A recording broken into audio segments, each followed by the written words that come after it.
Good day everyone! To this video guys, I'm going to share with you guys kung unsa ang cashew fruit diri sa amo ang lugar guys. Super gisikat gid ang among lugar guys tungod ani nga fruits, tungod kay gipa-expert naman sad good ni sa laing nasod guys, ang cashew nuts. Wala sila kabalo nga ang kasoy or cashew fruits daghan na diri sa amo ang lugar. And sa lahat ng aking mga subscribers, thank you so much sa inyong support.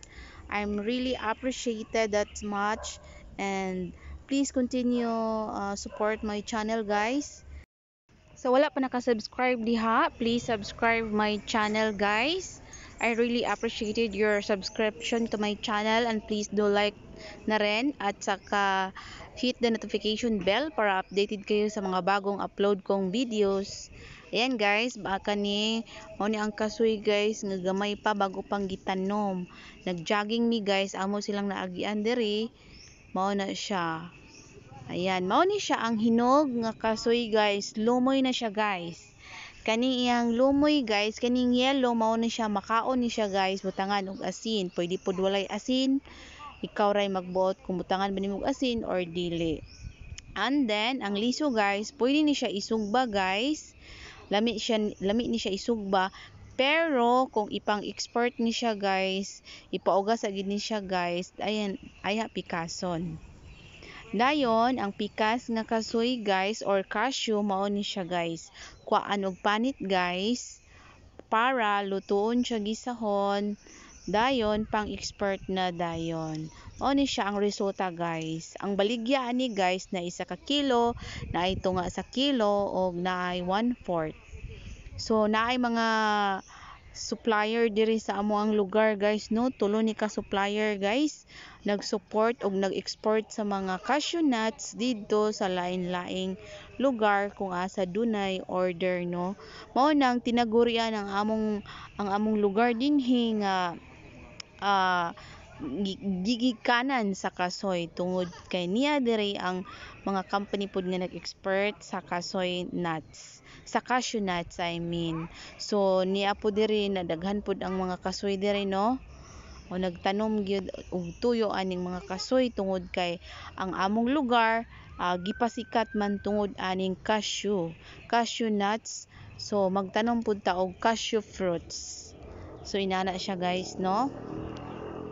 Ang lumoy aning guys, lami ni siya kaonon butang asin, mura siya aslom nga murag upload siya guys. Lahi gid pud siya og lasa sa lain nga fruits. So nindot guys tanan no nga mo known ang isa ka lugar tungod aning nga fruits. In behalf sa mga businessman no diri sa among lugar nga mo'y nagpasikat sa amoang dapit. Thank you so much sa inyong paghimong sikat sa ato ang lugar tungod sa inyong business nga gibuhat sa kasoy. So niabot na ta sa lain-laing nasod no, pang export na ang cashew nuts. Dili lang dire sa ato ang lugar diri sa Philippines kundi sa laing nasod na pod. So mao ni siya no ang bulak sa kasoy, inana pagpamulak niya mo liso dayon, hinay-hinay ginagmay. Once a year lang ni siya mangunod guys.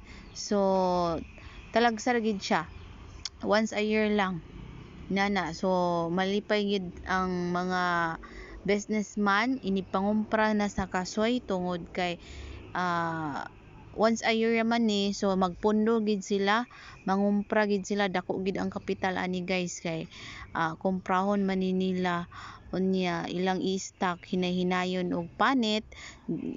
Naaman pud ni sila yung mga empleyado guys nga tigpanit sa kasoy og lahi pud ang magluto sa kasoy ug ang mag-deliver sa kasoy. So dako gid ang puhunan nga mahitabo ani tungod kay ting season niya dapat dako jud ka kapital para ikaw makapalit og daghang kasoy kay para daghan ka og product no, kay ilabi na gid diri kay tulo man ni sila ka grupo dinhi sa among lugar ang gapangumpra og kasoy tungod kay ga-expert pud sila sa product. So inaana siya, inaron gid ni karon nga season guys, karon nga bulan. Summer siya mangunod, ting summer iyahang pangunod, and then once a year lang. So inaana siya ka kuano nga dapat atimanon gid nato ang usa ka cashew fruits kay para mobunga siya og daghan, kay para daghan siya og liso. So makakwarta ka ani guys, kay ang pag kung sayo mamunga ang imuhang kasoy guys, nya sayo pud siya nimo makuan og uga nga mga liso, so sayo ka makabaligya sa product aning kasoy nga liso. So kung sayo ka makapangita og buyer no, ang uban gani kay sila gid mismo ang magbalay-balay, ilabi na kay memorize na pud nila ang lugar nga dunay daghan kasoy nga mamunga. So moadto gid na sila didto sa dunay mga kasuyan kay mas makauna man sila og pangumpra kung kaila na sila sa tag-iya. Mo nang masuki na dayon, so kung pagsuroy nila, pagpangumpra nila house to house, unya daghan na kaog tigom, ilabi na og kana ang bag-o pang bunga ang mga kasoy, mahal ang presyo sa matag galon kay ginalon man ni siya guys. Isa ka galon pwede siya mga 100 pesos or 120 pesos guys, inana ang presyo. So kung matibas-tibas na ang kasoy guys, mo decrease pud ng presyo sa kasoy, ilabi na og dili na dagko ang bunga, so 80 to 50 pesos na lang. So mas maayo gyud kung sayo mo bunga ang imuhang kasoy para sayo ka maka-harvest, para high pa ang presyo sa kasoy no, makaabot pa ka sa 100 or 120 or mo decrease siya guys, pwede siya in 90 or 80 pesos. Basta tibas na gani ang kasoy guys, moabot gina siya og 60 to 50 pesos per gallon. So mas maayo kung mamungag sayo ang imuhang cashew fruits para mahal-mahal pa og presyo, inigbaligya nimo sa mga supplier.